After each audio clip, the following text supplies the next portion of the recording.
What's up, guys? It is Jack and Jeff from AchievementHunter.com. And Jeff, today we are doing a 5 facts in Call of Duty 2. I think I remember this show. Yeah, this is probably one of the first major titles for the 360 that kind of like one of, huh? Well, I mean, it was the first one that really I think really was proved Call of Duty 2 a launch title? Yeah. I don't know. Yeah, I think it was. Right? It was the well, I don't know. I would say a lot of people liked Cameo. I never got into it. Yeah. But Gun and Call of Duty 2 were like the go-to titles. Yeah, and then like a lot of people liked that Condemned game where you collect dead birds or whatever. Yeah, but no, Call of Duty 2. I mean, this game that was the first one I saw. I think I saw it at a Walmart.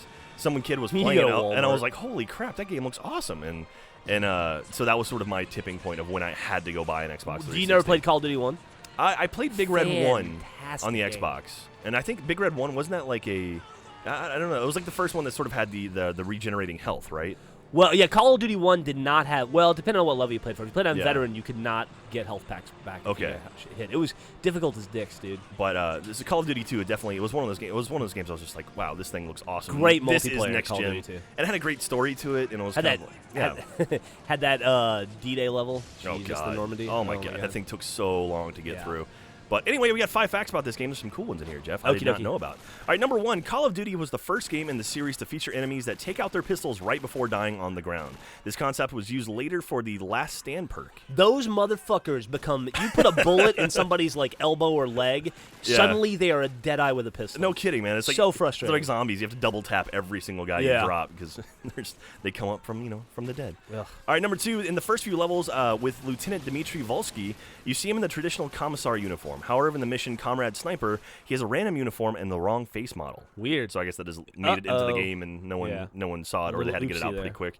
It's one of those launch title problems, Jeff.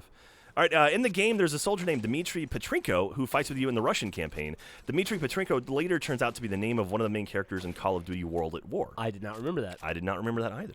So there you go. So maybe that carries over to the third game, right? Call of Duty World at War, otherwise known as Grenade. Grenade. Grenade spam. All right, developer Infinity Ward traveled the world to observe areas that they were putting into the game. In fact, some of their findings in France resulted in entire levels getting scrapped due to inaccuracies. That sounds like somebody wanted a fucking free vacation. Like, guys, we got to go check out France. We could look at these photos. Yeah, come on. What am I, some kind of an asshole looking at photos? That doesn't do it justice. Yeah. We're trying to make this game realistic. I'm going to... what's my budget? Yeah. See, I need to get that steak here in France. But. Yeah. Anyway, and last but not least, according to an interview with an Infinity Ward employee, Captain Price in this game is the grandfather of John Price from the Modern Warfare series. Oh, are you serious? That's kind of cool. I had no idea. Yeah, so there you go. So they're all linked together in some kind of way, right? That's adorable. It's like a Stephen King novel. It all takes place in Bangor for some reason.